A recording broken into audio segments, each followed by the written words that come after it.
मंत्री Pratap Singh Khachariyawas press conference कर रहे हैं और क्या कुछ कह रहे हैं आपको सुनाते हैं।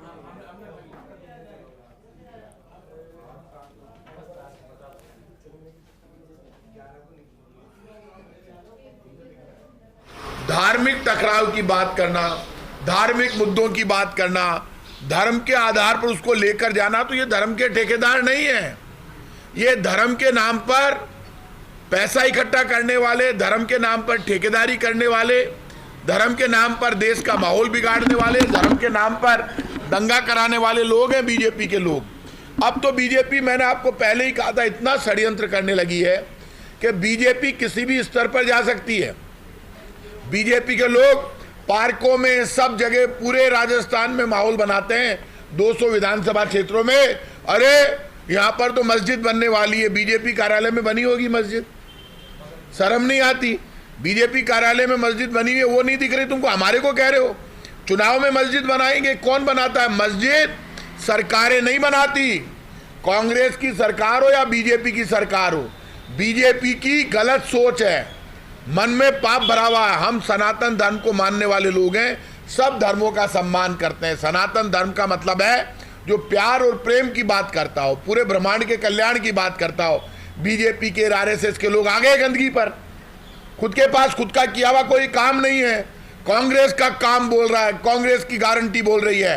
अब बीजेपी और आरएसएस के लोग पार्कों में जाकर कहते हैं यहां मस्जिद बनने वाली है, तो मस्जिद क्या बीजेपी में कार्यालय में बन गई क्या? पापियों, तुम्हें शर्म नहीं आती? मस्जिद बनाने का एक परंपरा, तुम सुन लो, ना बीजेपी की सरकार मस्जिद बना सकती है, ना कांग्रेस की सरकार। कांग्रेस की सरकार और बीजेपी की सरकार मंदिर बना सकती है, क्योंकि मस्जिद सरकारी स्तर पर नहीं बनती, वो अपने स्तर पर बनाते हैं।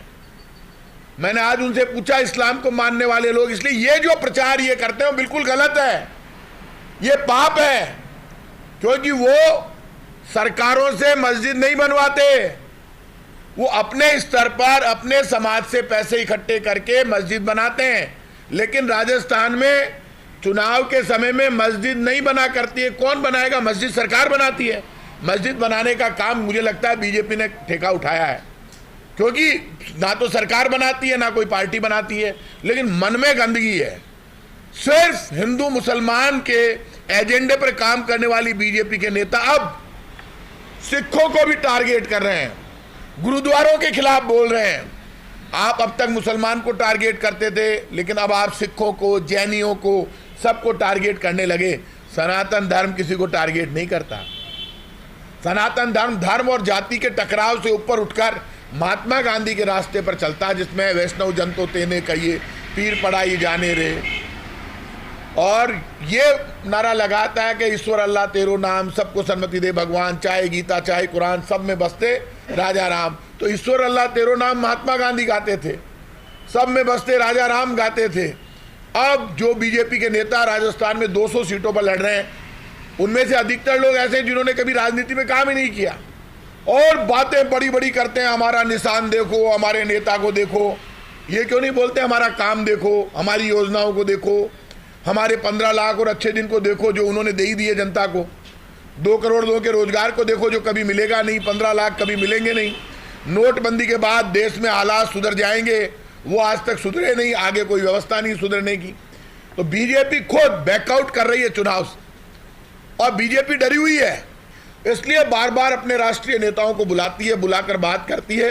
इसलिए मैं पब्लिक से रिक्वेस्ट करूंगा, ये कुछ भी कर सकते हैं, मंदिरों में तोड़फोड़ करवा दे खुद के आदमियों से, कोई और बड़ी घटना करवा दे, कहीं पर हंगामा करा दे, गौ माता को लेकर कोई बड़ी घटना करवा दे, उसी रास्ते पर निकल गए।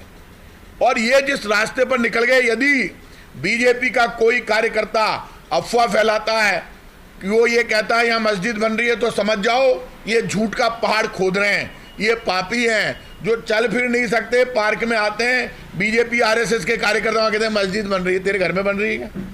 बता कहाँ बन रही है, उससे पूछो कहाँ बन रही है। चुनाव में बनेगी, चुनाव के बाद बंद हो जाएगी। अरे पापियों, धरती फट जाएगी। शर्म करो, पाप के रास्ते पर मत चलो। नाटक कर रहे हैं, ये अपनी गायों को भी बांध कर रखो, ये गाय के साथ कोई घटना नहीं कर दे हंगामा और वो दंगे फसाद कराने के लिए। इनका कोई भरोसा नहीं। बीजेपी जैसे जैसे डाउन हो रही है, चुनाव हार रही है, वैसे किसी भी स्तर पर गिर सकती है और इनके पास काम ही नहीं है। ये वसुंधरा जी सरकार में वो एक काम नहीं गिनाती। खैर वसुंधरा जी का तो नाम ही नहीं लेते।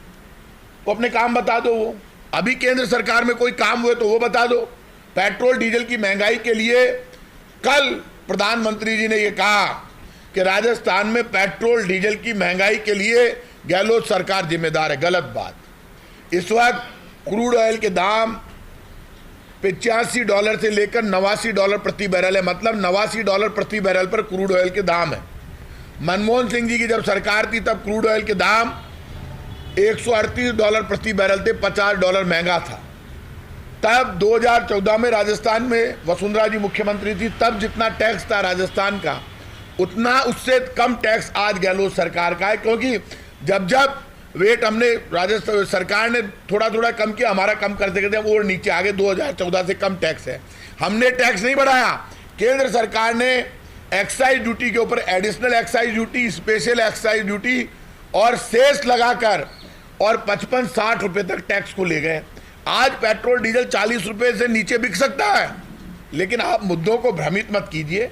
इतने बड़े बड़े नेता आते हैं, देश के शीर्षस्थ नेता, और वो राजस्थान की सरकार पर झूठे झूठे आरोप लगाते हैं और बड़े बड़ी बातें करते हैं। सारे बीजेपी के नेता इसी में लगे हुए हैं और चुनाव को डाइवर्ट करना चाहते हैं। चुनाव ऐसे डाइवर्ट नहीं होते अफवाहें फैलाने से, मंदिर मस्जिद की बात करने से।